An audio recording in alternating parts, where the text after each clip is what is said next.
তো আসসালামু আলাইকুম গাইস, আশা করি সবাই ভালো আছেন। তো ঈদের দিনে সকাল সকাল উঠে আমরা নামাজে যাওয়ার জন্য প্রস্তুত হয়েছি, চলে যাচ্ছি মসজিদে। তো দেখতে পারতেছেন, তো সকালের একটা সূর্যোদয়ের একটা সুন্দর ভিডিওটা নিলাম। তো কেমন লাগলো কমেন্ট করে জানাবেন। তো মসজিদের সামনে চলে আসছি আমরা। তো দেখতে পারতেছেন আমাদের এখানে আবুধাবি আল খাতামে এই একটাই মসজিদ, ছোট আর একটা আছে একটু দূরে।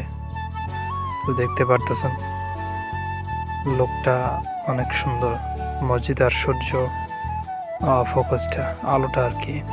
তো সবাই দেখতে পারতেছেন, তো আমরা মসজিদে চলে আসছি। তো নামাজের পরে দেখা হচ্ছে।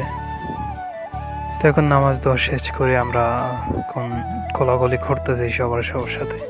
তো বিদেশে এতটুকুই, তো কোনো বাইরে যাওয়া হয় না। মসজিদ থেকে বের হয়ে একটু কোলাকুলি করে সব শেষ, রুমে গিয়ে শুয়ে যাওয়া আর ঘুমিয়ে যাওয়া। তো একটু হুজুরের সাথে কোলাকুলি করলাম। তো ওইটা হচ্ছে আমাদের বাঙালি হুজুর, এটা হচ্ছে মামা, এটা হচ্ছে আঙ্কেল একটা, আমার আন্টির জামাই। তো এটা হচ্ছে মামা, দেখতে পারতেছেন। তো নতুন নতুন ব্লগ বানাচ্ছি, তো একটু ভুল ত্রুটি হতে পারে, তো ক্ষমার দৃষ্টিতে দেখবেন। তো কথাবার্তাতেও একটু ভুল ভ্রান্তি হতে পারে। তো সাপোর্ট করবেন সব সময় একটু, যেন আরও ভিডিও বানানোর ইচ্ছা হয়। তো থ্যাংকস ফর ওয়াচিং, আজকের মতো এতটুকুই। আসসালামু আলাইকুম।